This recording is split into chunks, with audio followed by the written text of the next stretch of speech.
Hola, hola, muy buenas noches amigos cibateños, cibateñas. Nos encontramos hoy nuevamente en el Palabrero, un espacio cultural pensado pues para todas las personas acá, no solamente del municipio, sino también de otros lugares que nos escuchan a esta hora de la noche.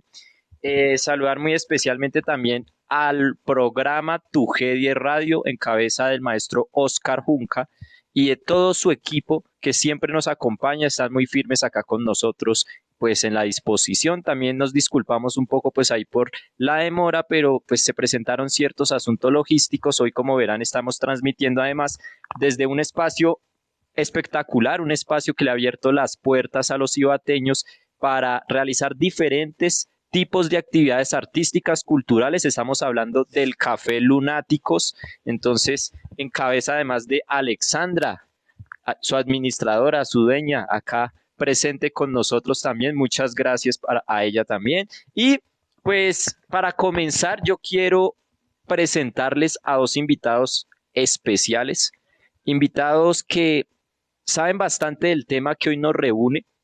Uno, pues ustedes ya lo conocen, nos ha acompañado en otras oportunidades, hablando de filosofía, de literatura. Jonathan Cardoso, vamos a darle un aplauso a Jonathan. ¡Uh!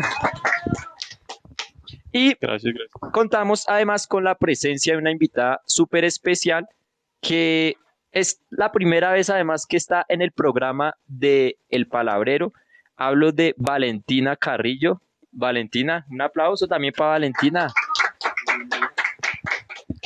Entonces, no, muchachos, pues agradecerles en primer lugar por estar acá presentes con nosotros y sobre todo reunidos alrededor de un tema que nos importa bastante y es Platón. ¿Por qué Platón? Porque es un pensador universalmente reconocido, pero que ha influido no solamente en el pensamiento occidental, sino también pues en todas las latitudes.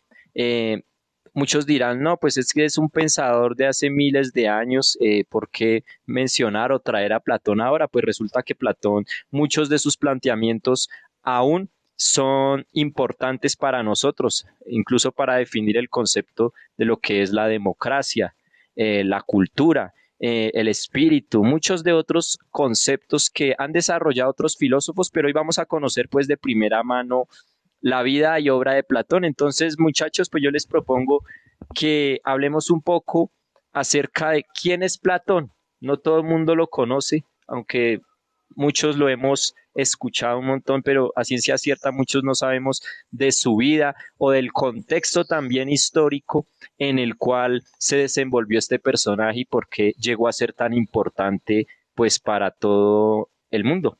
Entonces, comencemos hablando, si les parece, sobre esta pregunta que surge, nuestra pregunta orientadora también. ¿Quién es Platón? ¿En qué contexto histórico nace Platón? Bueno, yo me tomo el micrófono.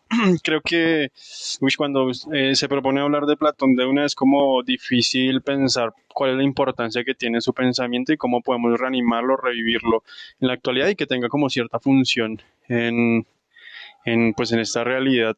Creo que él es cimentador de muchas ideas. O sea, además de ser un gran pensador, de tener una cabezota para manejar una teoría y saberla mover a través de ética política, incluso llega a ser una estética, es porque domina, porque tiene un pensamiento tan dominante y tiene una teoría también fundamentada que llega a tener tanto poder que llega hasta nuestra actualidad. Siento yo, pues escribiendo a Platón, siento que también es un gran artista. Creo que sus obras, los diálogos que tiene, es un dramaturgo genial. Se ha reconocido, actualmente es muy importante reconocerlo como un dramaturgo, un escritor de historias, de narrativas que pues, que traman, que lo meten a uno en una historia que tiene significado. Él sabe muy bien cómo de alguna manera darle rostro a los personajes. Algo que sucede en uno de los diálogos más interesantes, que es el banquete, que me parece genial, es que pone muchos autores, poetas trágicos, cómicos, pone a filósofos iniciados, coloca muchos personajes con muchos rostros y los pone a interactuar, a hablar entre ellos. Y cada uno de estos personajes tiene algo que aportar. Entonces, es muy bueno haciendo esta, digamos que esta construcción de historias.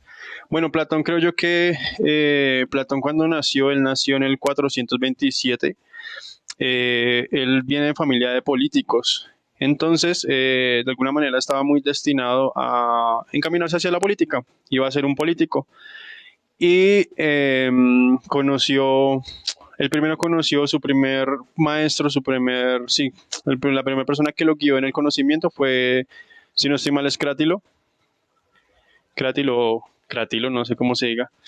Pero después de que conoció a Sócrates, comenzó a cambiar sus intenciones políticas. Él pensaba utilizar la filosofía en función de la política y cuando conoció a Sócrates se metió de lleno en la política. Y creo que un elemento fundamental en la vida de Platón y para aprender a leer a Platón es aprender a leer lo que significa la muerte de Sócrates. Siento que la muerte de Sócrates muere en el 399, es decir, cuando Platón tenía 28 años, cuando era supremamente joven. Sócrates muere y esto de alguna manera mueve todo el círculo socrático, hace que los socráticos, perdón, hace que Platón tenga que escaparse de Atenas y comienza un rumbo de filosofía en defensa de lo que había aprendido con Sócrates. Entonces, digamos que para leer a Platón siento yo que es fundamental saber quién es Sócrates y qué fue lo que estaba enseñando Sócrates, cuál es el pensamiento de Sócrates. Sin Sócrates no hay Platón. Sí. Bueno, ya ahorita nos vamos a adentrar un poco más en el asunto, pues también de la muerte de Sócrates, que es tan importante no solamente para la vida de Platón, sino también pues para el desarrollo del pensamiento occidental. Y por eso quisiera preguntarte, Valentina, eh, ¿cómo podrías describir también la Grecia en la que nace y se desarrolla Platón, ¿no? Es importante pues conocer también el contexto en el cual se hace posible el desarrollo de esta filosofía pues tan importante que luego también contrastaría un poco con lo que vendría a ser su discípulo, ¿no? Aristóteles. Bueno, pues digamos que ya. El contexto histórico de Platón es bastante amplio, pues lo que consulté es que digamos que la vida de Platón se desarrolla más o menos entre los últimos 5 años de la guerra del Peloponeso, en donde Platón fue militar, digamos que prestó lo que nosotros llamaríamos acá el servicio militar. Entonces, también por eso, digamos que de ahí viene también toda la filosofía platónica en donde todo es una dualidad, ¿no? Entre tanto también el cuerpo con la razón, es decir, el conocimiento no es conocimiento si tampoco hay una apropiación, digamos, un estado de físico propicio, ¿no? De acuerdo. Y eso viene de que él había prestado el servicio militar ya digamos que para el final de esta guerra. Tengo entendido que Platón también fue como secuestrado, algo así, por unos piratas algunos años, pasó alguna parte de su vida, digamos que apresado eh, en un barco de piratas, no muy diferente también a lo que ocurría, por ejemplo, acá en el Caribe, ¿no? Pero eso es otro cuento. Históricamente, ¿qué más se podría decir de Platón? Que luego de que es, digamos que, dado a la libertad de la de este secuestro de piratas es cuando crea su academia, ¿no? Su academia es cuando la crea, digamos que se cree históricamente que la Academia de Platón es una de las primeras, digamos que se puede llamar a una de las primeras universidades que más o menos estuvo después de Cristo, ¿no? Después de Cristo, uno de los emperadores la manda a clausurar y yo también creo que es gracias a esa academia que hoy se puede decir que de Platón conocemos toda la obra. ¿No? Seguramente en su academia se encargaron de cultivar, de pasar de generación en generación los diálogos, ¿no? Porque en realidad es un autor del cual tenemos gran conocimiento, diferente a Sócrates, porque algunos historiadores se atreven a decir que Sócrates, el Sócrates que conocemos nosotros, es nada más que un invento literario de Platón, ¿no? Y es una idea que también se puede discutir bastante. Eh, Históricamente no, pues no, la verdad no. Bueno, ahí también mencionas algo muy importante, el mismo hecho del el nombre Platón, ¿no? Sé que eso era, no sé si alguna especie de seudónimo, pero de alguna manera remite también a, decía el hombre de las espaldas Las anchas, si espaldas no estoy anchas. mal, ¿no? Que tenía una contextura física pues de un guerrero, de un militar, lo que tú dices. Ellos siempre tenían el cultivo del cuerpo en conjunto con el cultivo del espíritu, ¿no? O sea, era algo como que no iba apartado una cosa de la otra. Me parece también relevante lo que mencionas a propósito de la academia, ¿no? Que sabemos que la academia duró, según dicen, alrededor de 1000 años. Eso también fue extraordinario, ¿no? Porque pues mucho de ese conocimiento también se perdió, ¿no? Pues muchas veces con tantas guerras, ires y venires, pasó, por ejemplo, lo de el incendio de la biblioteca de Alejandría. Dicen que ahí se perdieron muchos códices, muchos eh, materiales, pues que los copistas transcribían, ¿no? También ahorita hablábamos de algo importante y es que la obra de Platón es una de las pocas de la antigüedad que realmente pues se conservan casi en su totalidad. Hablamos no sé cuánto, como unos 28, 30 tomos alrededor. Entonces, sí. E infinidad de traducciones, ¿no? Eso también es otra clave importantísima cuando uno lee, por ejemplo, un griego, la traducción. Eso es fundamental, ¿no? Para que nosotros podamos tener ese castellano, el griego ha sido pasado de todas las maneras, ¿no? Entonces, también hay que cuidarse mucho. Por eso es que Platón, sobre todo, es un autor de tanto cuidado, ¿no? Porque está presto a demasiadas interpretaciones. Porque además, para mí, de ser filósofo, es un literato extraordinario, ¿no? Lo que decía Jonathan hace un momento, podríamos decir que es un dramaturgo, ¿no? Podríamos también pensar los diálogos en una puesta en escena, ¿no? Al estilo Claro. del teatro. Y que esa fue, sí, esa fue como una de las pues revelaciones también en el desarrollo de su misma escritura, ¿no? El hecho de que colocara en boca de un personaje, porque aunque Sócrates haya existido de alguna manera, él al recrearlo en sus textos, pues también lo está reinventando, ¿no? A su manera, también incluso pues dicen que introdujo muchos de sus propios planteamientos, como si los hubiese comentado el mismo Sócrates, ¿no? Entonces me parece que en ese sentido también es divertido leerlo, pues claro, como muchos filósofos, pues también exige paciencia porque tiene bastante complejidad, lo que ustedes comentaban hace un momento, de que los conceptos también varían, los mismos copistas que pasaban el libro de generación en generación, muchos de ellos incluso ya sea por pereza o ya sea por distracciones, también pudieron haber alterado algunos de los conceptos que él quizás pensaba en ese momento y que ahora nosotros pues literalmente nos damos golpes en la cabeza para entender, bueno, por qué Platón dijo esto y dijo lo otro y en algunos casos, como todos los filósofos, se contradice también, porque la contradicción creo que hace parte de ese ejercicio filosófico también en algunos puntos. Quisiera preguntarles ahora algo que me parece relevante y es el juicio de Sócrates, ¿no? Porque creo que se marca un antes y un después también en el desarrollo del pensamiento. Eh, ¿Qué representa para ustedes el juicio de Sócrates? Nos gustaría que también le explicaran pues al público que a estas horas de la noche nos está escuchando, por qué es importante el juicio de Sócrates, por qué viene como a remover tantas cosas establecidas también o que se daban por ciertas en Atenas. Y pues sí, ¿qué consecuencias tiene el juicio y la muerte de Sócrates? Bien, primero que todo, 36 diálogos. Tiene Sí, Platón. una chorrera. Sí, claro, mucho tiempo para escribir cosas tan complejas. Y que se junte un poquito. Creo yo que sí, la muerte de Sócrates perturbó demasiado a Platón y sí representa un cambio muy grande en la política y en Atenas. El juicio básicamente consiste en lo siguiente. Meleto es que no sé si es un mercader o es un empresario, es también hijo es un poeta también.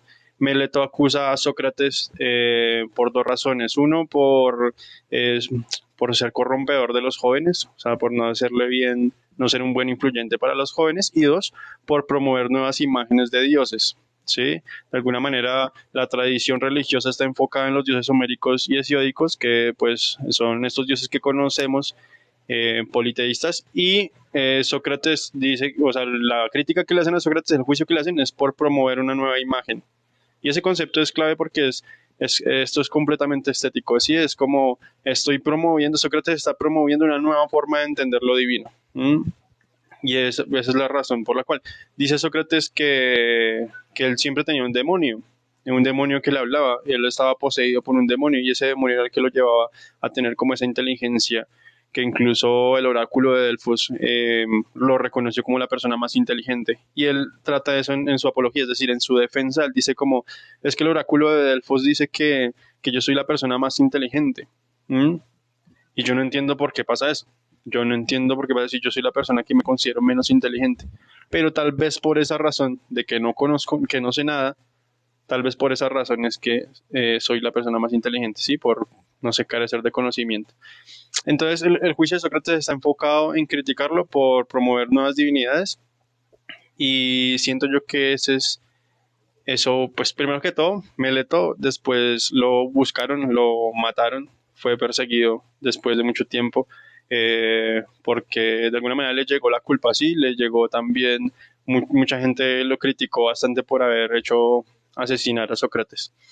Y, y pues Sócrates era una persona que prefirió comerse la cicuta antes de irse, y eso hizo que todos los filósofos como que se tuvieran que ir. Eh, no sé, algo interesante ahí es que Sócrates es un justiciero, es una persona que se dedicó toda su vida para reflexionar sobre la justicia. Que hay una mención que me parece muy interesante en el banquete, donde dice que donde termina Sócrates, comienza Platón. Sócrates termina en la ética, en reflexiones políticas, y Platón trasciende toda esa justicia o toda esa reflexión sobre el bien y la belleza, la trasciende a la metafísica. Entonces, de alguna manera, la labor que tenía Sócrates la trascendió Platón, y eso fue lo que llevó a Platón a escribir estos 36 diálogos, de alguna manera en defensa y tal vez su trauma por ver morir a una persona tan justa. Bueno, Valentina. Bueno, respecto a ese tema, muchísimas cosas que decir sobre Sócrates. El juicio, pues, digamos que aportando un poco a lo que dice Jonathan, pues sí, digamos que los dos motivos son estos los que se exponían a continuación, pero bueno, vale la pena rescatar que Sócrates muere aproximadamente a los 68, 60 y péguele de años, muere ya, digamos, a través del juicio y la sentencia y que es, digamos, que condenado a la cicuta. Importante resaltar que a Sócrates se le dio la opción de irse, ¿no? En algún momento le dicen, váyase, vuélese esto, que no pasa nada, y es un tipo que hasta el último momento de su vida murió por la verdad, ¿no? ¿De qué servía profesar todo lo que decía, todo, digamos, todo su método, la mayéutica y, y ser este gran, no, o sea, no es de gratis que el oráculo de Delfos le diga que es el hombre más inteligente del mundo, ¿no? O sea, el oráculo de Delfos en la antigua Grecia es un punto relevante. Devolvámonos a la tragedia griega, por ejemplo, el oráculo de Delfos en la vida de Edipo, ¿no? O sea, el oráculo de Delfos es una especie de ojo que está por allá viendo todo, ¿no? Entonces, importante que Sócrates hasta el final de su vida mantuvo la compostura, digamos que obró en pro de la verdad, valía más morir en pro de ello que de pronto quedar huyendo, ¿no? Digamos que la biografía de Sócrates sería muy triste si su final fuera, ¿no? Y se escapó, ¿no? Se voló. Entonces habría que volver a repensar todos los diálogos, ¿no? Que era la justicia y que era todo este cuento, porque creo que lo más bonito de un filósofo, que a lo largo de la historia va a ser también muy criticado, es que su vida sea consecuente con el pensamiento, ¿no? Eso creo que es la labor de uno, que lo que uno profese, pues en medida lo aplique, ¿no? Me parece importante algo, digamos, una idea que sería tal vez una idea para un estudio posterior es, por ejemplo, destacar o analizar hasta qué punto va Platón y hasta qué punto es Sócrates. Eso sería un trabajo muy interesante de hacer porque, pues bueno, habría que buscarlo cómo discernir entre, oiga, hasta qué punto es la voz de Platón y en qué momento es Sócrates, o verdaderamente, ¿será que no hay Sócrates detrás de la postura platónica? De más que no, seguramente también el trabajo de Platón es un tributo, ¿no? A su gran maestro. Yo estaba consultando en estos días que estuve como investigando un poco, que una vez Platón conoce a Sócrates, quema lo que él tenía, o sea, quema sus estudios. Dice, esto a mí no, o sea, todo lo que ha aprendido a mi corta edad no sirve para nada, ¿no? Porque Sócrates llegó y seguramente lo abordó de preguntas y quedó ahí Platón crucificado como, oiga, no, lo que yo sé, No sé nada. solo sé que nada sé, ¿no? Importante, y eso parece de cliché, solo sé que nada sé, pero es la sentencia más importante para mí en la filosofía. El filósofo que reconoce su ignorancia es el filósofo que está un pasito más allá del saber, ¿no? No sirve nada, yo soy inteligente, yo me las sé todas porque el saber, y más en un mundo como en el de nosotros, de la globalización, el saber es inmenso, ¿no? Inmenso. Eso me parece interesante también y ahí encontramos ya un punto de relevancia de por qué Platón sigue siendo importante en este siglo todavía, ¿sí? Porque podemos entender muchos de los conflictos que ocurren también en la democracia, ¿no? A propósito de los mismos conceptos que se manejaban pues en la Grecia antigua, en la Grecia clásica, pero que muchas de esas bases de los conceptos todavía ejercen influencia en nuestras instituciones, ¿no? Para bien y para mal. Pues me parecía importante partir también del concepto, o más bien de esa escena que es el juicio y la muerte de Sócrates, porque ahí también hay un cuestionamiento importante que luego vendría a ser Platón, ¿no? Y es el concepto o un cuestionamiento al concepto de la democracia, ¿no? Que la democracia era pues como lo último en guarachas de allá de la Grecia, que en otros lugares no había, ¿no? Esa organización, pero pues a la hora 21 también se pone a pensar y realmente quiénes eran los que podían ejercer, por ejemplo, su derecho a la participación política en Grecia. Realmente eran muy pocos, ¿no? Eran las personas pues de clase alta, las personas libres, no libertas y los esclavos que eran buena parte de la población, pues, o las mujeres, por ejemplo, no tenían acceso pues a decidir en las asambleas, ¿no? En el ágora tampoco tenían, digámoslo así, voz. ¿Cómo a partir también em, de ese juicio sucede que Platón mismo viene a cuestionar la democracia en Grecia? ¿Ustedes cómo lo entienden a partir de la muerte de su maestro Sócrates? ¿Por qué vendría a ser tan importante eso para él? En el sentido de que descrea un poco pues de la democracia existente y que plantee una nueva organización, ¿no? Que eso se ve en la República, por ejemplo. Sí, digamos que eso tiene que ver también con la organización del alma, ¿no? Yo creo que eso lo hablamos ahorita, pero digamos que, bueno, la verdad yo no recuerdo en qué libro de la República nos habla de que la organización está de tres formas, ¿no? De los tres tipos de alma. La última, todos tenemos esas tres almas, o sea, esas tres partes del alma, todos la tenemos, pero todos desarrollamos, como somos diferentes, todos desarrollamos un alma más que la otra, ¿no? Digamos que la conclusión de Platón es que quien debe gobernar es aquel que alcanza el alma racional, que logra desprenderse de los deseos mundanos, por así decirlo, dejarse llevar tanto por las pasiones, a pesar de que las pasiones son importantes, pero todo en un equilibrio, ¿no? Ya uno ser demasiado apasionado también pues hace que uno cometa locuras y era lo que veía Platón. Entonces el rey, el filósofo, el que gobierna, pues es aquella persona que se logra desprender de toda, de toda, de todo bien material, ¿no? Es aquel que empieza a vivir en el mundo de las ideas, ¿no? El que empieza a entender la idea perfecta de las cosas porque se da cuenta que lo que está aquí, lo material, lo tangible, no vale nada, es una copia imperfecta de un mundo que está un paso más allá, ¿no? Entonces, el que gobierna es el que sabe discernir esas cosas, el que logra, digamos, ese tipo de inteligencia que no todo el mundo, y no todo el mundo puede llegar a ser rey, ¿no? Es también algo dado para unos pocos. También, digamos que Platón es un hombre de su época, también tiene que ver mucho con que, no, seguramente si Platón hubiera sido pobre, su pensamiento sería muy distinto, pero no es el caso, ¿no? Platón era de la aristocracia, de la alta sociedad de la antigua Grecia. Entonces creo que tiene que ver con eso. La democracia, digamos que incluso hoy día se ve golpeada, apedreada, mejor dicho. Miren nomás, fuera de contexto otra cosa, digamos, pero lo que ocurrió en Ecuador, ¿no? Es un golpe tremendo a la democracia, el hecho de que a pronto de unas elecciones maten un presidente, pues tiene que ver con que en realidad la gente que desarrolla este tipo de alma que es inferior, que es la primera, eh, pues no sabe elegir y la prueba es, miremos la democracia en todos los países del tercer mundo, fallido completamente. Ahí tocas también un punto importante ya para darle paso a Jonathan, es también el concepto o los conceptos de lo que es bueno y lo que es malo, ¿no? Cómo se entiende ahora lo bueno y lo malo? ¿Cómo lo entendía Platón?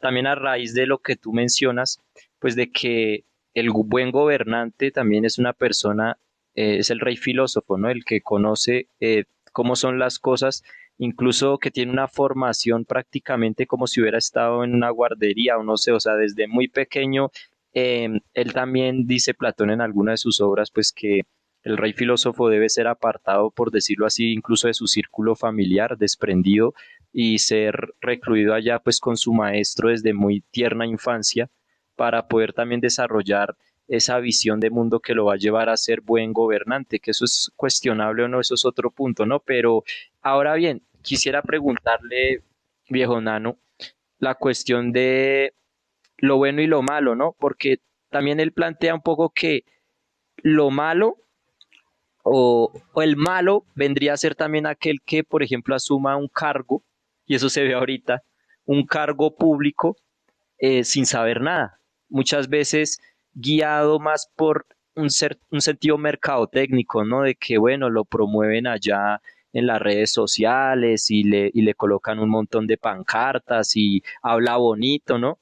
Pero realmente, ¿por qué vendría a ser alguien malo desde el concepto platónico? Ok, creo yo que en el centro de la República es un libro, son 10 libros escritos en función de crear un estado perfecto, ¿sí? Con un corpus, ¿cómo se dice? Pues sí, con un diseño académico que comienza desde la enseñanza de la música. El propósito es enseñar a los niños, hombres, mujeres, sobre la música y que termine en dialéctica, pasando por aritmética, por otras ciencias, ¿sí? Entonces, el propósito de la República es construir un Estado en función de el bien. Eso es como el propósito final. En la República es donde nace como, o sea, creo que está desde antes, pero nace como este concepto del rey filósofo. Y el rey filósofo es aquel que es como un navegante, y él lo dice así en ese libro, en el libro sexto, dice como, es que el navegante es muy bruto. El navegante es muy bruto porque no es bueno con muchas cosas de la madera del barco, pero tiene la mirada puesta en lo astral, tiene la mirada puesta en los astros, en el sol, en la luna. Tenemos Bienvenidas, buenas invitados. noches. Por acá tenemos invitados, invitadas. Bienvenidos al espacio, por supuesto. Estamos hablando de por acá del viejo Platón. El Continuemos. viejo Platón. Que creo que es importante ahí. Mm, pues digamos que en este campo de la metafísica, Platón propone que hay un hiperuranium. Hiperuranium se refiere a lo que está más allá del Urano, a más allá de lo astral. Dentro de Platón hay esta visión de que existe un mundo más allá de todos los astros, como si los astros fueran de alguna manera un plano, y más allá de los planos está lo más divino, que son las ideas. Bajo esta teoría, él cree que en la cima de esta construcción del hiperuranium está la idea del bien, así lo dice. ¿Qué es lo que dice Platón? Que el bien es como el sol. Esa es la alegoría principal que está en el libro de la República, y es como donde más difícil y es donde hay que más poner la atención, porque si uno hace esa lectura es como la alegoría más importante. El sol es como el bien. ¿Por qué? El sol le ofrece a los seres de la naturaleza, a las plantas y a los animales, el sol le ofrece vida y también permite que sean visibles para el ojo. Así yo puedo ver las cosas a través de la luz solar. Asimismo, el bien funciona en el mundo de la metafísica, es decir, en el intelecto, en lo que pensamos. Entonces, el bien, que es como una potencia, ¿sí? O sea, hay que entenderla como una potencia de vida, es la que me va a permitir a mí ver con claridad las cosas de la inteligencia. ¿Ah? Esa es la alegoría principal que está en la República y que quiere proponer que de alguna manera el bien sea en la cima del pensamiento, que si usted conoce el bien, de alguna manera es que esto aparece como una revelación, aparece como una epifanía, ¿sí? El bien es algo que usted tiene que contemplar, recibir y entender como si estuviera viendo directamente al sol. Digamos que a partir de esta alegoría es que se propone que el filósofo es el único que es capaz de llegar a esta, digamos que a guiar este barco que es el Estado en función de esta potencia que está en los seres vivos, que está de alguna manera como en el origen, que es la potencia del bien. Entonces, pues la maldad sería como la ignorancia. En Platón claramente la maldad es ignorancia, porque el que no ha aprendido a contemplar el mundo inteligible, el mundo de la inteligencia, pues entonces es porque no se ha nutrido de esta potencia que es el bien. ¿Mm? En ese sentido, entonces, pues, obrando mal, digamos, adquiriendo eh, cargos y no saber cómo desempeñarlos por esa misma ignorancia sería estar obrando, pues, mal, ¿no? Sería Sí. O ser, sea, sería ser lo peor. como, sí, la ignorancia es la maldad más pura y creo que eso está muy claro en Platón. O sea, una persona malvada es porque es ignorante. Una persona que no actúa bien es porque tiene como mucha ignorancia. Llegó el refrigerio. Llegó la pola. Creo yo también es interesante mencionar aquí algo que es famosamente en Platón y que persona que no lo haya visto en 11 o en décimo, pues lo robaron nada. Y es el mito de la caverna, porque de hecho antes del mito de la caverna, que es en el libro séptimo, está la alegoría del sol. ¿Cuál es el propósito del mito de la caverna? Invitar a los ciudadanos a que salgan de su pseudo realidad, que están en sus cavernas, salgan a ver la realidad tal y como es, al mundo del pensamiento, o sea, piense. ¿Podrías, Valentina, contarnos más acerca de este mito de la caverna, como para ilustrar también un poco a las personas por ahí que, digamos, no conocen bien como el desarrollo tal del mito, ¿no? ¿Cómo lo plantea literariamente el mismo Platón? Bueno, eso es lo que llamamos en literatura una alegoría y tiene que ver con un grupo de hombres que están en una cueva y a lo largo de su vida lo que conocen por realidad son aquellas imágenes o sombras que se proyectan a través del fuego. O sea, el fuego es como esa, como, no sé cómo decirle, como ese centro que hace que la realidad se exponga, ¿no? Pero la realidad son las sombras de lo que está pasando fuera de la caverna. Digamos que ese es el concepto básico de la caverna. ¿Qué ocurre? Que hay una persona, uno, digamos que ahí empieza a hablar también de las almas, ¿no? Por eso este tema es tan importante. Solo uno de estos hombres se atreve a salir de la caverna porque los demás tienen miedo. Para los demás el mundo real es esa oscuridad, esas sombras que han visto pasar, que nadie entiende qué son, pero son es la realidad, ¿no? Y solo es un hombre el que se atreve a salir y decir y darse cuenta que en realidad las sombras eran el producto de un mundo real que estaba fuera de ellos, muy platónico, ¿no? O sea, siempre todo el tiempo está esa dualidad, ¿no? Entre el mundo de las ideas y el mundo tangible, ¿no? Lo que está aquí ahora. Para Platón lo real es lo que está fuera de la caverna, ¿no? Y solo quien logra salir de las sombras es quien accede a este mundo, ¿no? Podemos ilustrarlo con un ejemplo más claro del cine y es pues una película increíble que se llama The Truman Show, no sé si la han visto, si no es recomendadísima, y es la vida de un señor que dura 30 años en un reality show, literal, su vida ha sido construida a través de una farsa, su mujer es falsa, sus padres son falsos, fue a una escuela falsa, o sea, todo es falso, nunca pudo salir de su ciudad porque siempre que lo quiso hacer se inventaban que el mundo iba hasta este punto, que había unas cosas loquísimas por allá en el océano, entonces él nunca, o sea, su vida se redujo a, pues a una vida también muy miserable, ¿no? Entonces, recomendada, es una película excelente para entender un poco de esta realidad, ¿no? Y la vida misma, ¿no? Creo que de todos consiste, la vida de todos consiste en, pues, salir de esas sombras, ¿no? Ir un poquito más allá de que en el fondo, digamos que lo que plantea Platón es que también el mundo, no todos podemos ser reyes filósofos, ¿no? Hay gente destinada a ello, hay gente destinada a servir, ¿no? Es una dialéctica, ¿no? Por eso también es el diálogo. Nada, muy interesante como describes también pues el mito, así se le denomina, ¿no? Que es una alegoría en realidad de la caverna. También pasa algo y es que en algún momento, si no recuerdo mal, pues la persona así, cuando regresa de ese mundo tangible y como que comparte ese descubrimiento a las otras personas que están pues encadenadas o bueno, atadas en su estrecha realidad, como que todos lo ven como el loquito, ¿no? Como No le creen. no le creen, exacto. Y eso creo que se puede pues explicar fácilmente también desde la realidad, cuando una persona también le lleva a la contraria y no, porque es que no es que quiera hacerlo por desdecir a los otros, sino porque descubren la realidad por ahí alguna fisura por donde ve, se da cuenta que eso que creyó real no lo es, pero vaya y comparta eso, pasa nomás aquí en el pueblo, uno diga una opinión que por ahí no esté como con lo que comúnmente se cree, pues termina uno siendo el creído, termina uno siendo incluso el loco. Muchas personas han sido incluso encerradas, eso ya hablábamos también con un psicólogo. Él me decía eso, me decía como, pues muchas personas como que se salen de ese delirio colectivo, ¿no? De lo que se cree que es, por ejemplo, la organización del Estado también, que no siempre o para nada es perfecto, que hay muchas irregularidades, pero la persona que cuestiona, que se sale de eso establecido, pues muchas veces pasa como el paria, el loquito del pueblo al que hay que encerrar, ¿no?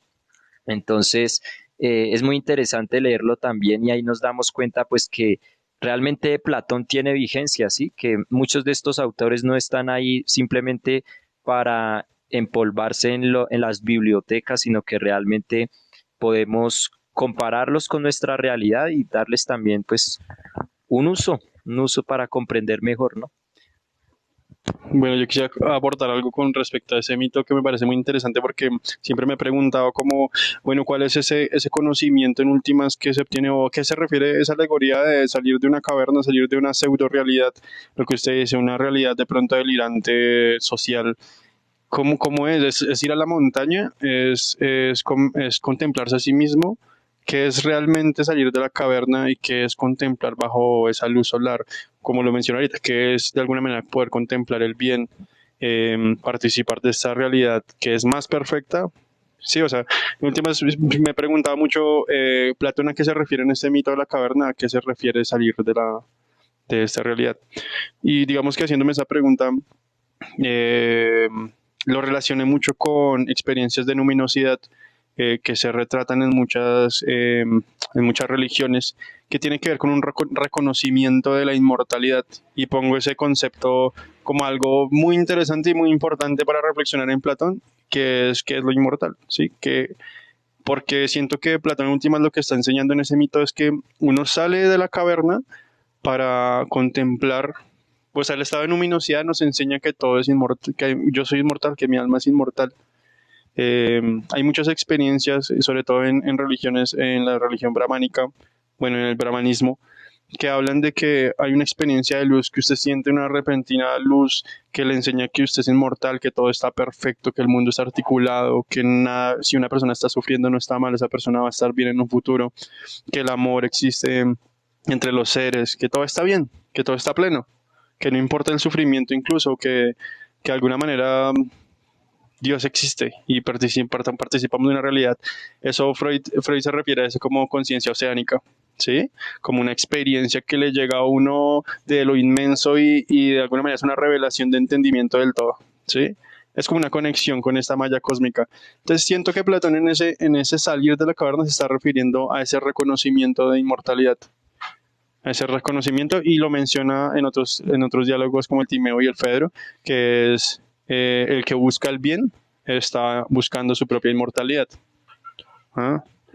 No sé ustedes qué piensan con respecto a eso, sería interesante hablar un poco sobre cómo podríamos ver en la actualidad la inmortalidad, cómo usted, Jimmy, podría de alguna manera reflexionar si eso, la inmortalidad existe o solo es una concepción mental o realmente si existe algo inmortal o qué relación tiene como con lo eterno y no sé, creo que es un tema Uy, no sé, interesante. pues yo les voy a ser sincero, sí, o sea, yo por ejemplo no conozco tampoco muchas escuelas del pensamiento como para hacer una comparación, digamos, con lo que usted habla de Platón, ¿no?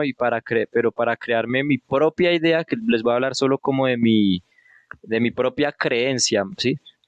Metafísica o no sé cómo llamarlo, pues yo diría que en lo personal yo soy un poco materialista, no sé. O sea, pienso también que en cierto modo cuando el cuerpo perece, cuando el cuerpo muere, realmente pues uno se disuelve el yo, ¿no?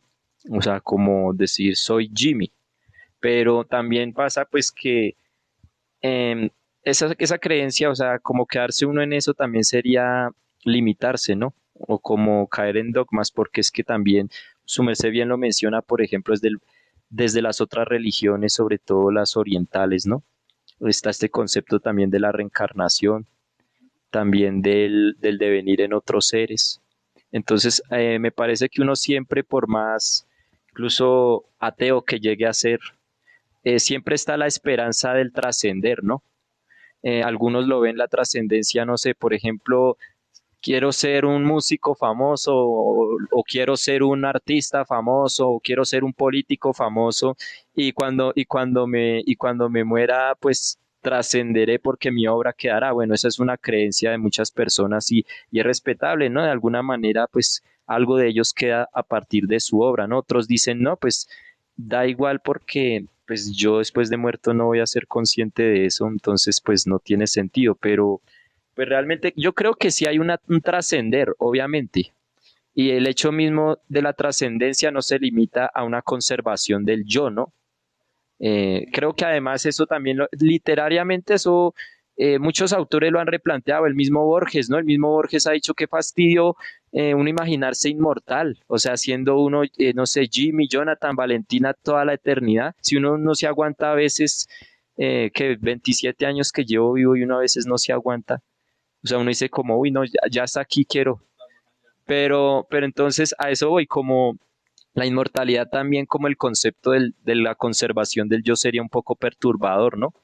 Y el hecho de que ese yo se disuelva también vendría a ser como una suerte de paraíso.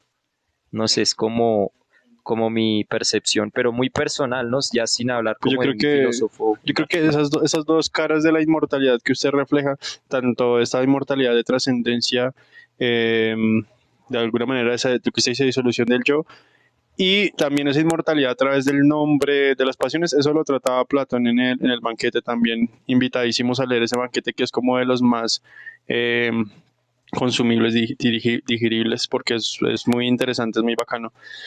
Ahí la inmortalidad está así. ¿Qué pasa? Empédocles, un filósofo anterior a Platón, él veía que las plantas retoñaban. No, perdón. Sí, retoñaban. Los estados de alguna manera, los ciclos de la tierra retoñan, ¿no? Las cosas retoñan. Y él utilizó por primera vez el concepto, para referirse al alma, al concepto de retoñar. El alma retoña, ¿sí? Porque lo vio en las plantas o vio que los árboles botan su semilla y la semilla vuelve a nacer sí mismo, ¿sí? Algo que yo relaciono a lo que usted dice como la desilusión de ilusión, perdón, ¿qué dijo? Disolución del yo, sí. El árbol pierde su yo, tal vez, por decirlo de alguna forma, y a través de su semilla vuelve a retoñar. Ese mismo concepto lo utilizó después Píndaro, un nórfico también, muy pitagórico, que comenzó a hablar del rebrotar, ¿sí? Y ese es el rebrotar es el concepto clave para hablar de la inmortalidad, porque es que no hay inmortalidad sin un rebrote. ¿Eso a qué se refiere? Aquí estamos hablando de ciclos biogenéticos de reproducción, ¿sí? De alguna manera, Platón ve que la inmortalidad es a través de la reproducción. O sea, si yo me multiplico, si yo me reproduzco con una mujer, en ese caso estoy accediendo a cierto estado de inmortalidad, ¿sí? Y eso está claramente, digamos, en el banquete y es por eso, de alguna manera, que el tema principal del banquete es el amor y está hablando de cómo con el amor yo alcanzo cierto estado de inmortalidad. El amor es el impulso, seguro en ese libro, el amor es el impulso hacia la inmortalidad. ¿Por qué? Porque es lo que me busca reproducirme, alcanzar una y otra vez el retoñar. Mm. Es ese concepto ahí. ¿Y tu concepto, Valentina? Bueno, pues Más personal también, ¿no? Yo la verdad entiendo el punto de Platón, es el punto también que sigue la Edad Media, es decir, si uno analiza de fondo el cristianismo, pues el cristianismo también es un mundo tangible y el mundo de las ideas que es el reino de los cielos o el paraíso o los miles de nombres que ha dado el cristianismo.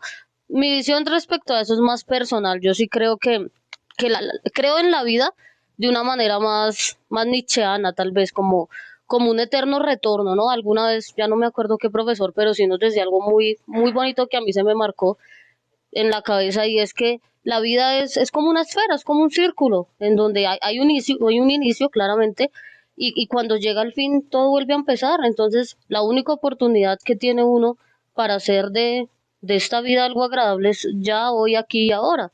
Porque la condena, dice Nietzsche, es que su vida se va a repetir eternamente una y otra vez, tal cual como usted la vivió. Y si usted hizo de su vida un caos, decepciones, tristezas, no hizo nunca nada de lo que quiso, pues qué tristeza que eternamente uno tenga que estar condenado a vivir. Entonces, creo que mi estilo de inmortalidad lo que yo pienso en la inmortalidad va más por ese lado, digamos, de hacer pues de la vida, que es lo único seguro, porque Platón puede decir muchas cosas y el mismo cristianismo y todas las religiones que existen, pero yo sí soy un poco más materialista, no sé cómo decirlo, pero pues yo en realidad no estoy segura de qué ocurra cuando yo me muera, ¿no? Y quisiera creer que la única oportunidad que tengo es esta, hoy, aquí, ya, ahora. Entonces, eso es lo que creo. Y respecto a otra cosa que me acordé muy importante de Platón, es que él nos habla también del cuerpo como una cárcel, ¿no? Él habla del alma como una especie de conciencia que está nadando por el mundo, no sé cómo verlo, flotando, levitando por ahí, y el cuerpo es una cárcel, es decir, el cuerpo eh, a- aprende, no sé, encierra el alma, porque es que es el cuerpo el que nos hace pecar, ¿no? El cuerpo es el que no nos deja llegar a la plenitud del alma, ¿no? Y el rey, vuelvo otra vez, y el rey filósofo es aquel que logra domar el alma, el cuerpo más bien, ¿no? Entonces, eso me parece relevante e importantísimo, porque también tiene que ver con la inmortalidad, ¿no? Que sí lleva mucho también a esta discusión que se generó durante tantos siglos, cómo, cómo estamos siempre luchando continuamente contra nuestros sentidos, ¿no? Contra lo que nosotros creemos que nuestros ojos nos dicen eso es cierto, pero que es muy diferente, pues también lo que nuestro cerebro, nuestras sensaciones aprenden, ¿no? Después también por eso se tornan diferentes escuelas, por ejemplo, el idealismo, ¿no? El materialismo, ya cuando se habla, por ejemplo, pues de qué relación tienen los objetos. Hola, otro invitado por acá, bienvenido. Sí, sí, sí. Igual ahorita van a participar acá todos los que están a esta hora, sí, claramente sí. No, no, pero espérenos un momento. Sí, cuadre las preguntas o lo que van a decir. Entonces hablábamos también, por ejemplo, de la relación que luego se establece entre lo que vemos, los mismos objetos y lo que nosotros aprendemos, ¿no? Siempre nosotros realmente creamos el objeto cuando lo estamos viendo, el objeto existe independiente de nuestros sentidos y son nuestros sentidos los que lo categorizan, lo organizan, mejor dicho, hay ahí como a partir de los planteamientos de un Platón, de un Aristóteles, no es que surgen tantas escuelas que muchas veces se contraponen, se contradicen entre sí, sí. El problema de la modernidad es ese, ¿no? Si verdaderamente el mundo sí tiene sentido, cuando alguien lo piensa, o si el mundo por sí solo tiene sentido, ¿no? El problema del racionalismo y el empirismo, ¿no? Que tanto tiene que ver, siempre uno vuelve a Platón, es que es tan grande que, por ejemplo, alguna vez cuando estuvimos en la universidad, el profesor que nos dio medieval nos dice que el cristianismo es Platón, ¿no? O sea, es puro Platón, leído e interpretado erróneamente, seguramente en algunas partes, pero es nada más y nada menos que Platón, ¿no? Sí. Bueno, Jonathan por ahí va a decirnos unas palabritas y ahorita van a intervenir acá este variopinto animado público que está a estas horas de la noche. Y no es cualquier público, dice acá don Oscar Junca, agradecer nuevamente al espacio de Lunáticos por pues este espacio, valga la redundancia, tan maravilloso. Entonces, continuemos con esta No, charla. pues hagamos un aporte como al tema que me parece interesante sobre la influencia de Platón en el cristianismo.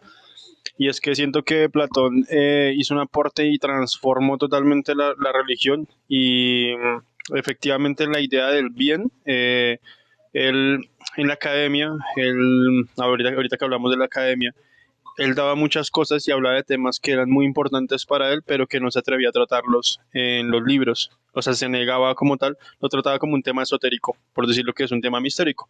La idea del bien, él lo trató como un tema que no quería hablar en los libros, no los quería escribir.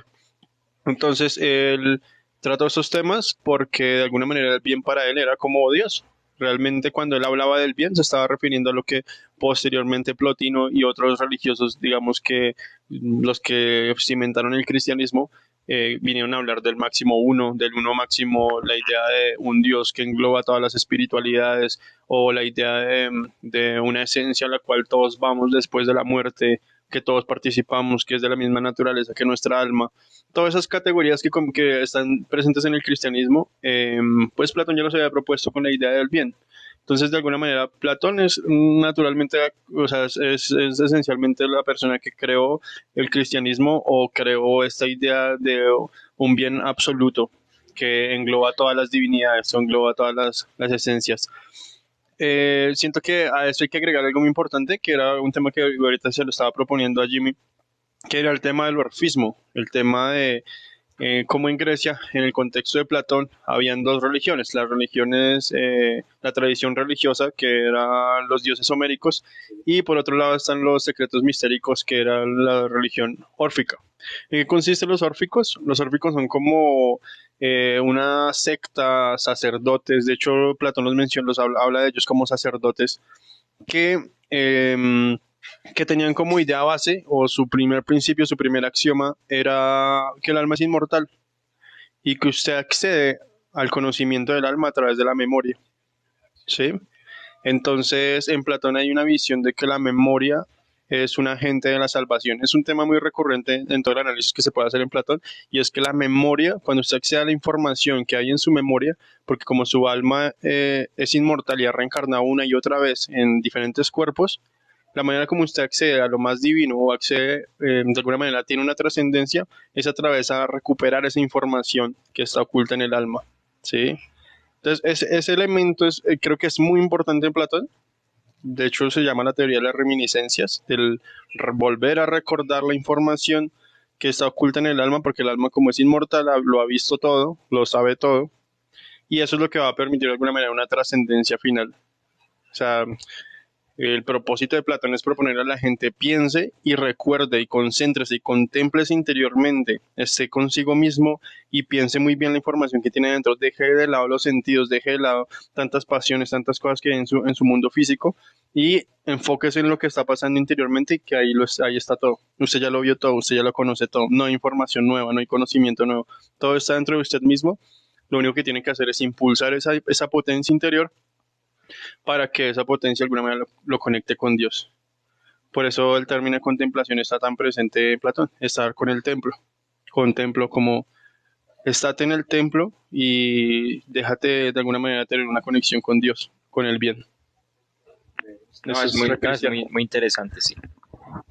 No sé, Valentina, ¿vas a añadir algo a este tema? Bueno, entonces, pues ahora sí vamos a abrir un espacio de preguntas, comentarios, sugerencias. Antes de darle la palabra a nuestro querido público, quiero leer también comentarios de las personas que a estas horas de la noche se están conectando de manera virtual.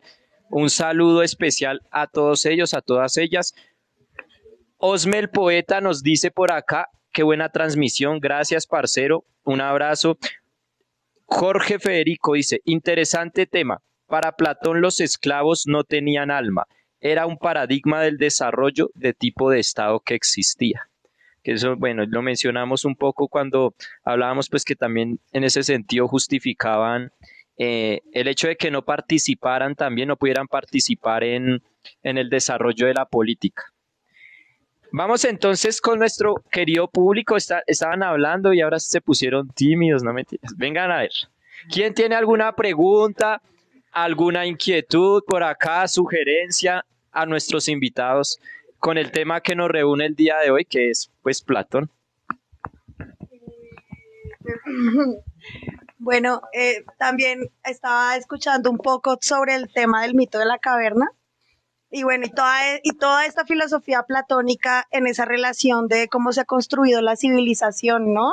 La construcción, pues, del cristianismo y de toda la edad moderna, que tiene como esas dicotomías de lo metafísico, ¿no? Eso que está fuera del cuerpo, se entiende el cuerpo y la naturaleza como algo que no está dentro de la razón, ¿no? Entonces se divide el ser humano en dos lugares, ¿no? El blanco, el negro, el cuerpo, la naturaleza. Y eso ha sido una narrativa de la modernidad y también ha sido una narrativa para el capitalismo, ¿no? Para el ponerse en una posición de explotación, ¿no? Como el dueño de la razón frente a la naturaleza, el de legitimar las posibilidades de la magia, ¿no? De lo espiritual, ¿no? En ese sentido. Y también un modo de poder, ¿no? Desde esa filosofía que es como todo el cristianismo, de cómo nos enseñan que el bien está, como que está, el amor, la vida, está lo divino, está en un lugar fuera de nuestro propio cuerpo y de la naturaleza, que han generado una forma de pensar moderna que explota, ¿no? Que divide.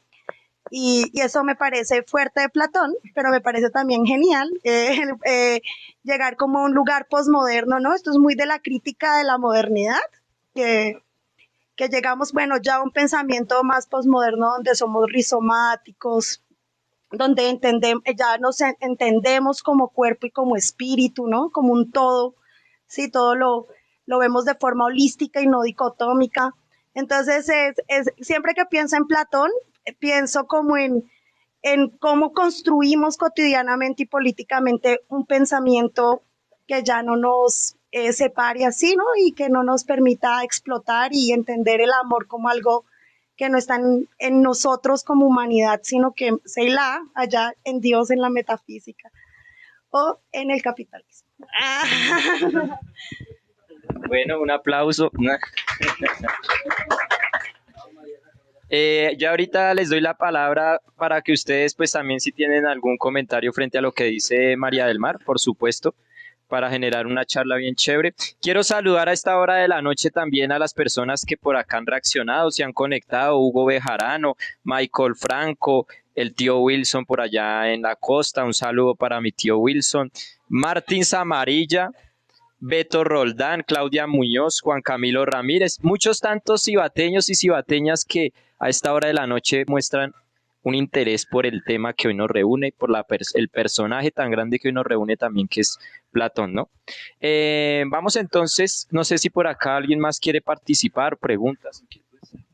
Hola, buenas. Bueno, yo quería tocar dos puntos que me parecieron interesantes. El primero es el tema de que quizás Platón se plantea hoy como un mito, por lo que decíamos de todo este tema de la traducción y todo este tema de los copistas que plasmaron y reprodujeron los diálogos. A mí me parece interesante eso que se dice, pues que hasta qué punto creemos en lo que está escrito hoy en español, ¿cierto? Hasta qué punto logramos decir, estos son en verdad los diálogos de Platón, y ahí es donde yo encuentro un poco la magia de la traducción. Y que la traducción en ese punto debemos entenderla como, claro, alguien que interpreta y alguien que crea, pero que al tiempo y afortunadamente está limitado por el lenguaje que ya está escrito. Entonces el traductor no puede volar y ya, y no ser atrapado porque está limitado por el lenguaje que ya está escrito en otra lengua y se debe limitar un poco en su creación. Entonces, claro, el traductor acá crea e interpreta lo que en su momento Platón escribió, pero a la vez está amarrado a esas mismas palabras. Entonces es una dicotomía que me parece muy interesante y por eso creo que sí, que Platón es un mito porque ha sido, o los diálogos y el personaje quien los dice que es su maestro, es algo curioso porque no sabemos hasta qué punto creer, pero estoy segura que lo que tenemos hoy de Platón sí es algo que él dijo, o sea, que él creó, porque no, como amante de la traducción puedo decir que no podemos volar tanto como traductores. Y bueno, por otro lado quería tocar el tema que tocaban hace un momento y es que el mito de la caverna habla de la persona que se atreve a saber y decían ustedes que entonces el saber hoy, ¿cómo lo entendemos? O sea, yo me pregunto el saber hoy, ¿cómo lo entendemos? Y qué es saber hoy, como tú decías, con tanto conocimiento que hay hoy, con tanta información que hay hoy, ¿cómo podemos entender el saber hoy? Yo no creo que el saber al que se refiriera Platón en su momento sea el mismo al que nosotros nos refiramos hoy. Entonces sí me parece importante pensar en eso, como en esa diferencia de qué es el saber hoy, o sea, cómo puedo valorar o considerar en realidad que estoy conociendo y que estoy aprendiendo algo. Y acá hay otra pregunta que les quieren hacer. Vamos una por una para que también haya más claridad en el desarrollo de las respuestas. Entonces, si quieres, Jonathan, Valentina, la pregunta de Luisa. Pues nada, Ya. esa pregunta me parece muy interesante porque es algo que pienso bastante y es como el concepto de información. Cuando me haces pensar en el acercamiento de la mente a un conocimiento, yo me pregunto como, bueno, ¿qué clase de información estoy captando? De, por ejemplo, cuando leo un libro completo y me trago de alguna manera o digiero cierta información. Lo mismo pienso que sucede con la música. Yo escucho música, capto un tipo de información y creo que también es conocimiento, ¿sí? Entonces, actualmente estamos tal vez muy dados a creer que la información o el conocer o el conocimiento es información que puedo traducir a través de palabras. Es decir, estoy tragando de alguna manera palabras y definiciones y significados. Es como, siento que es la visión actual del conocimiento. Si yo sé decir que aprendí de lo que leí, entonces sí estoy conociendo. Pero creo que Platón tiene una visión mucho más esencialista, ¿sí? Platón creía que, o sea, que uno expone el alma en los discursos. Por eso es tan importante ahorita que mencionaban un poco ese tema, tan importante el tema del maestro, del pedagogo que te acompaña en la vida, porque tú no escuchas a cualquiera. De hecho, hay una frase órfica que es muy famosa que dice, coloca bloques, coloca muros súper altos siempre que vayas a escuchar a un político o siempre que vayas a escuchar a una persona, porque tú no puedes permitir que tu alma esté escuchando información. Es una visión esencialista del conocimiento, porque tú estás permeándote de todo lo que ves.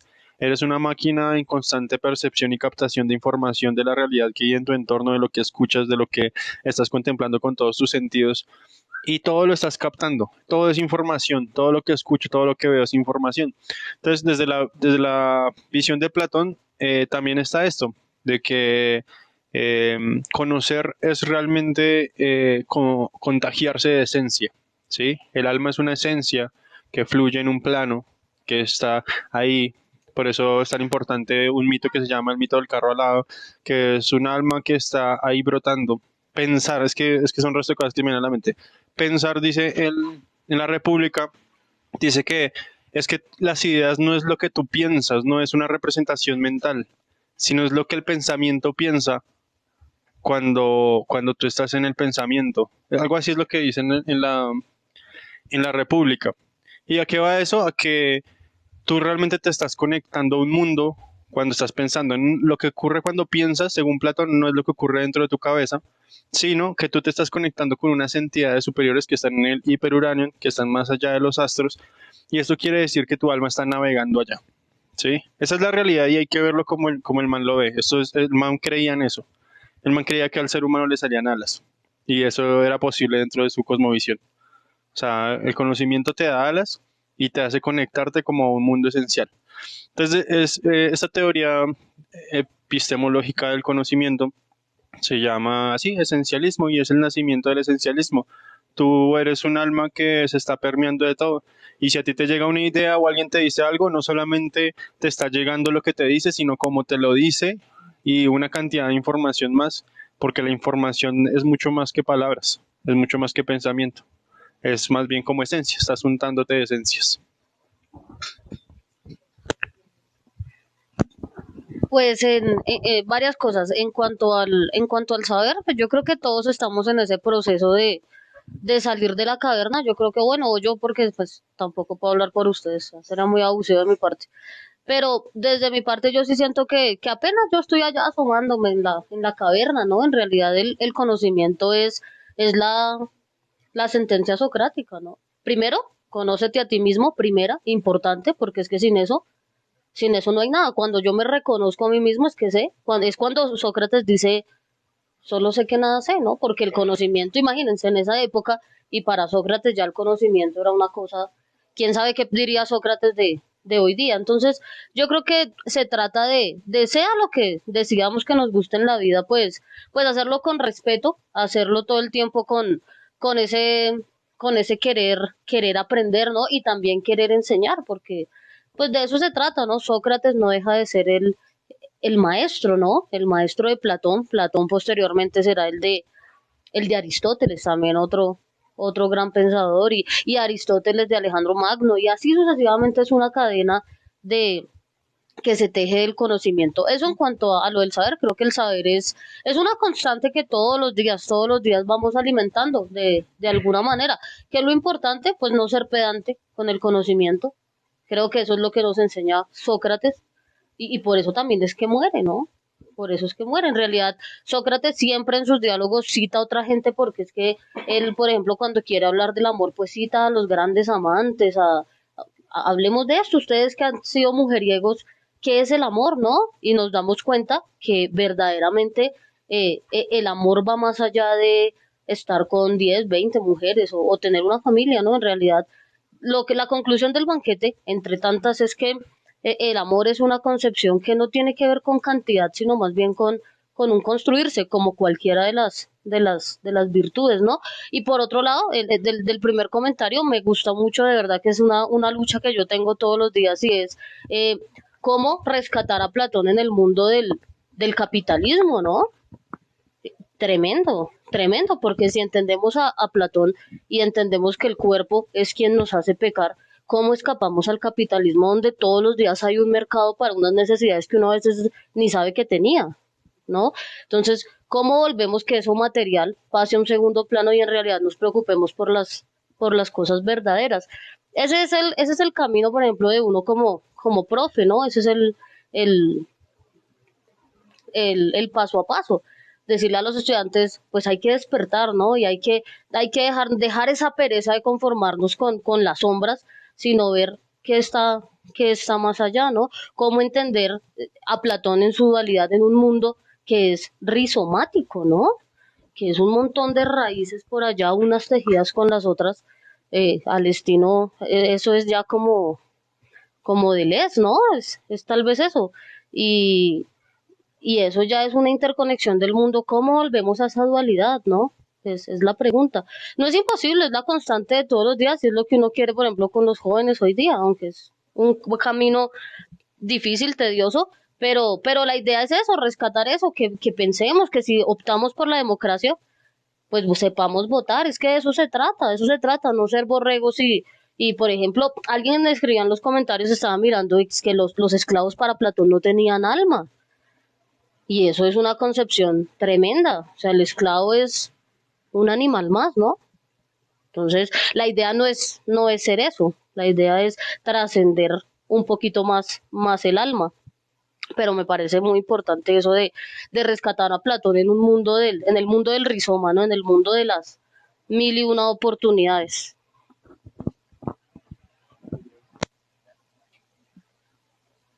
Por acá, antes de darle la palabra a uno de los Por acá, antes de darle la palabra a uno de nuestros invitados, quisiera también pues hacer partícipes a las personas que a esta hora de la noche virtualmente están conectadas, están muy pendientes, están opinando, incluso están enviando artículos, o sea, están súper interesados. Muchas gracias a todos ellos. Hay una pregunta de Juan Pablo que ya ahorita la haremos a continuación después de del compañero. Beto Roldán nos dice, Platón dijo, el virtuoso se conforma con soñar con lo que el pecador realiza en vida. Aunque la palabra pecador no es muy precisa en esta traducción, pues el pecado está postulado por el cristianismo.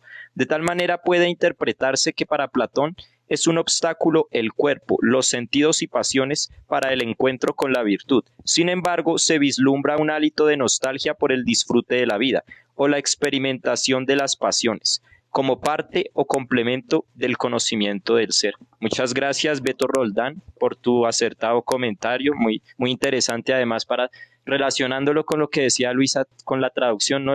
La connotación de la palabra pecador, muy interesante. Hugo Alejandro Bejarano dice, en la neurología se descubrió que antes de que seamos conscientes de nuestras decisiones, estas ya fueron tomadas en nuestra mente.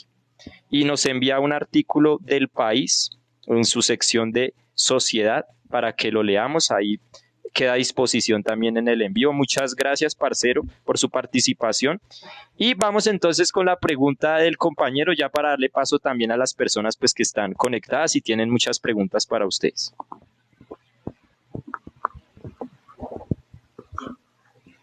Buenas noches. Pues lo mío era como más que todo como sobre lo que estaban hablando, que era como un momento que hablaban sobre la filosofía de la muerte. Sí, sobre que pues si uno muere hay teorías, creencias, religiones, en fin, que hablan sobre el reencarnar, como lo hicieron hacer, sí, también en animales, volver en este mismo estado, pero es un tema bastante amplio y pues bastante sí me llamó la atención, porque pues sí es algo que mucha gente manipula y utiliza pues para sus medios, y es algo que la humanidad siempre ha buscado, el fin de por qué estamos aquí, ¿sí?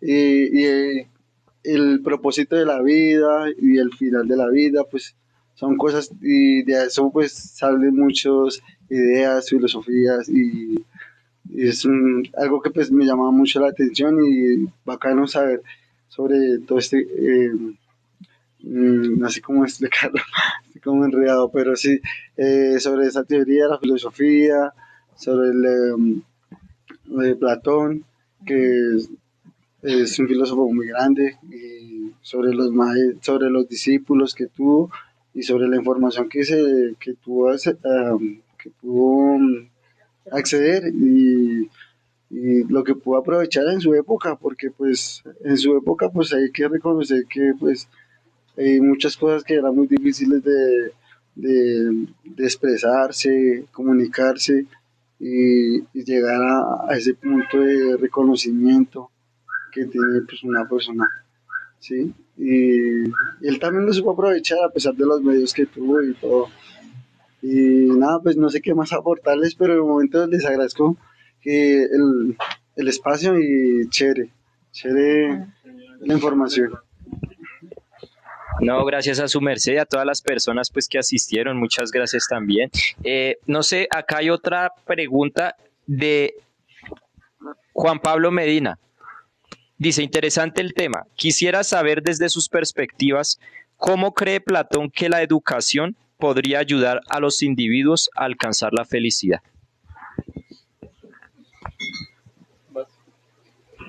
Pues una pregunta bastante. Pues bueno, digamos que lo que sé ahí más o menos es que la felicidad en Platón no es como en Aristóteles, que es la finalidad, el fin último de las cosas, pero sí en Platón la felicidad se alcanza cuando se logra ver las esencias de las cosas, ¿no? Cuando dejamos de ver con los sentidos, porque para Platón los sentidos engañan, ¿no? Nos hacen pecar. Entonces, la felicidad se alcanza cuando nos desprendemos de toda materialidad y empezamos a ver las cosas tal cual como son, ¿no? Cuando accedemos al mundo de lo inteligible, ¿no? Ese es el momento. La educación, pues, yo creo que es todo, ¿no? En cuanto a si hablamos de felicidad, de paz, la educación es el eje, o sea, de ahí es que se parte, claro, si educamos a los jóvenes hoy día desde los principios en donde dejamos de, tenemos que dejar las apariencias, tenemos que dejar de, de crearnos a nosotros mismos necesidades que no tenemos, si empezamos a ver a través de la educación cómo uno logra encaminar a los estudiantes siempre y cuando lo quieran a salir de la caverna. Es que creo que la educación está allí, ¿no? El profe, el profesor es el maestro, es aquel que se asomó, vio la realidad. Pues yo ahí también enalteciendo un poco la labor del maestro, y es el que coge a estos muchachos y los agarra de la mano y les dicen, oiga, no, estas proyecciones del fuego no son reales, vengan que la realidad es otra. Lo que pasa es que ya en la realidad ese camino es complejo, porque las sombras se vuelven una especie de placebo. Y es más fácil, claro, porque es que el saber también cuesta. Pues el mismo hecho también de salir a la superficie, no sé, salir de la caverna y encontrarse con toda esa luz que le pega de lleno Claro. a alguien que está acostumbrado a las sombras, pues eso es inevitable pensarnos también que el conocimiento en ese sentido también viene a ser sufrimiento, ¿no? Mientras, sobre todo cuando uno, pues como lo decía, está habituado a ese, o no saber, o peor, ¿no? A esa creencia de que sabemos todo cuando estamos esplagados de prejuicios y de ignorancia, ¿no? Sí, pero para mí la educación es lo principal, ¿no? Y creo que en Platón también hay una educación tremenda, o sea, hablar en términos de educación en Platón es importante porque es esa muestra de querer sacar a la gente de los falsos pensamientos de que todo el mundo pueda acceder a lo inteligible. Sí, no, porque también hay ciertas distinciones, pero el papel hoy día del maestro sí es sacar a los muchachos de la caverna, un poquito, al menos que se asomen y vean que hay una realidad fuera de esta vaina, ¿no? Es que estos días la pelea de uno, ¿no? El mundo, hoy, claro, el mundo hoy día para un muchacho es esta vaina. Incluso para uno mismo, tampoco podemos decir que no, No, pues todo el tiempo ¿no? nos está... Y volviendo al capitalismo, esto es un invento de eso, ¿no? Pero no, importantísima la educación para forjar la felicidad. Creo que una persona que no se educa, que mantiene en la ignorancia, es una persona que pues va a estar ahí como en la primera, en el primer nivel de las almas, ¿no? Ahí como borrego, ahí como siguiendo lo que todos dicen, ¿no? Como los caballos. Hay una pregunta que esa sí le tocó Nano sí o sí también. Bueno, sí, pero espéreme, esta, de Michael Franco, porque ya hace rato también nos escribió. Un saludo a Michael, por supuesto. Dice, desde la perspectiva de Platón, ¿cómo se interpreta la alta especialización en las diferentes áreas del conocimiento? También está repoderoso. Gracias, Michael. Y, Pues bueno, creo yo que ahorita que lo mencionaba, el centro, el núcleo de la República está en función de esto, de llevar, demostrar cómo la gente tiene que, o el ciudadano tiene que salir del Estado, de esta pseudo realidad para llegar a un estado de plenitud y de luz, ¿no? Voy a leer un fragmento de la República que creo que de alguna manera es la que propone esta reflexión. Dice, pues bien, la liberación de los prisioneros de sus cadenas, el volverse desde las sombras hacia las figurillas y la luz, su ascenso desde la morada subterránea hacia el sol, todo este tratamiento por medio de las artes que hemos descrito tiene el mismo poder de elevar lo mejor que hay en el alma hasta la contemplación del mejor de todos los entes, tal como en nuestra alegoría se eleva el órgano más penetrante del cuerpo, es decir, el alma, hacia la contemplación de lo más brillante del ámbito visible y de la índole del cuerpo. Bueno, detrás de esta reflexión está que, pues siento que las dos preguntas que usted ahorita leía están enfocadas como en lo mismo. Platón sí creía que había un diseño del conocimiento en función de una máxima que es la contemplación de la idea del bien, el conocimiento del bien. Y eso está súper clarísimo en la República, y es que si usted va a comenzar a estudiar música, aritmética, astronomía, no me acuerdo qué otras mencioné ahí, hasta el final, que es la dialéctica. a la retórica también. el último escalón de este corpus, de este estudio, es la idea del bien. O sea, interpretar eso es confuso. A mí me parece confuso pensar como qué es estudiar el bien. ¿A qué se está refiriendo? Se está refiriendo a una cuestión moral, a aprender a estudiar tal vez el comportamiento humano. ¿Con qué tiene que ver este bien? Y es que hay un problema, bueno, no es un problema, es un tema terminológico que tiene que ver con el kalos, el kalokagatía, que es el concepto que se refiere tanto al bien como a la belleza. Entonces, el estudio del bien también es el estudio de la belleza. El estudio máximo para Platón, que se refiere como estudio supremo, es el estudio de la armonía. ¿Y qué es la armonía? La cúspide de la dialéctica. Recordemos que la dialéctica es la función de, por medio de la razón, estar de alguna manera eliminando supuestos hasta llegar a una verdad máxima, ¿sí? Entonces, siento que la propuesta que hace Platón con este corpus es de alguna manera llegar a la armonía siempre con el pensamiento, que de alguna manera la razón siempre esté eliminando mentiras hasta alcanzar cierto estado de plenitud que llega a la idea del bien, que es más bien una revelación. Más allá de un conocimiento, es una revelación.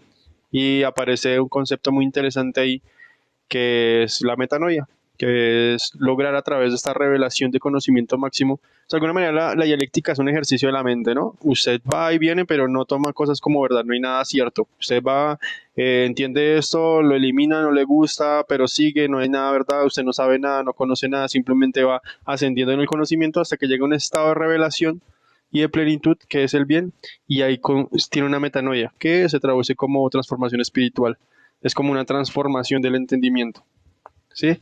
Pues volviendo a que el conocimiento no es información. Es decir, el estudio supremo del bien no es adquirir una información precisa, sino es alcanzar un estado de revelación. Es completamente espiritual y es completamente religioso, y por eso Platón mantiene esta cuestión esotérica todavía como este conocimiento no de conocimiento preciso, sino de actitudes de la mente. ¿Mm? Bueno, pues a esta hora de la noche, siendo ya las 9:05, pues queremos agradecerle muy especialmente a todas las personas que se conectaron, que estuvieron pendientes, que opinaron. Acá pues una de las conclusiones así muy a la ligera que yo tomo también de nuestra discusión es entender cómo, y he escuchado bastantes esas opiniones, ¿no? Como que es que, ¿por qué estudiar esos filósofos de allá, de esos siglos? Y sobre todo, además, si no son latinoamericanos o no son locales o no son, pero pues realmente acá nos damos cuenta que es importante en la medida de que, pues querámoslo o no, estamos regidos también por muchas de las instituciones que fueron conformadas a partir de esas ideas. Si nosotros desconocemos, pues, a estas figuras relevantes del pensamiento, es como si nosotros, pues ahí sí hablando de esa búsqueda del conocimiento, también de la perfección, pues estuviéramos como decía Valentina hace un momento, como los caballitos acá con el establo pegado y sin ver para los lados. Entonces, pues la invitación, ¿no? A que se lean a Platón, que lean La República, que lean los diálogos. Por acá tenemos algunos de esos de Editorial Panamericana, además, ve ahí les hacemos propaganda y no nos pagan nada los hijos de madres, bueno, pero acá para que compren los diálogos, porque son muy interesantes, porque son entretenidos, literariamente decíamos que también tienen un atractivo, ¿no? Porque es como prácticamente un planteamiento teatral, ¿no? A partir de la intervención de los personajes, que Sócrates habla no solamente con sus discípulos, habla con sus enemigos, ¿no? Con los que lo contradicen, con los que creen que tienen ese conocimiento y terminan en ridículo, porque saben que muchos de esos planteamientos están basados en sofismas, ¿no? Ese término también que luego trataremos, ¿no? La importancia ahí de los sofistas. Entonces, nada, yo con eso me despido. Agradecerle también al público presente, por acá ya están tomándose una polita, relajados, está muy bien. Al espacio de Lunáticos, por supuesto, por abrirnos las puertas de su negocio, su vivienda. Y a tu G10 Radio, en cabeza del maestro Oscar Junca. Muchas gracias a ustedes, muchachos, por haber aceptado la invitación del Palabrero, y pues espero encontrármelos nuevamente en este espacio, ya quizás con otro tema, otras inquietudes también. Ya, pues nosotros también, yo creo que agradecerle a usted como dar espacio a pensar de filosofía, que a veces es demasiada información que uno dice como cómo tratarla y usted pues está poniendo la mesa para que cosas como estas se traten y son valiosas, son valiosas. La pregunta que usted hace como de Platón, ¿para qué? En la actualidad siento yo que sí es muy importante porque es que hay que caminar de alguna manera con la mente, con los saberes de la historia, hay que leer todos esos pensadores, hay que leer los nuevos pensadores, las nuevas ciencias, ya estamos estudiando el espacio, tenemos que estudiar el espacio, pero también tenemos que estudiar las cosas que también están acá y que son bases y principios. Yo personalmente siento que si he conocido algo sobre la inmortalidad es con Platón. Entonces, la invitación también está a eso, a que hay que hacer el camino de la humanidad. Si la humanidad ya caminó por esos senderos, uno también tiene que volver a revisarlos para seguir avanzando. Gracias a Jimmy por el espacio. Valentina, Pues agradecer por el espacio, de verdad que venía yo con temor porque en realidad Platón es un autor al que le tengo gran respeto porque tiene su grado de complejidad, entonces sí es un autor al que uno no puede venir a decir cualquier cosa, entonces yo sí venía como con respeto, pero también venía con muchas ganas de aprender, ¿no? Lo importante es construir pensamiento y que los que están acá y los que nos escucharon, alguna cosita por allá pequeñita les haya retumbado y les quede, porque pues la vigencia de Platón, como todos, ¿no? Todos los autores hoy día en la filosofía son relevantes, todos digamos que si pasaron a la historia fue por algo bastante importante. Entonces, no, agradecida por la invitación, qué espacio de verdad tan fructífero, ¿no? Tan genial. no, gracias, gracias a todos. Nos vemos entonces dentro de 15 días con Palabrero, nuevos invitados, nuevas inquietudes y cuídense, que pasen una buena noche. Chao, chao.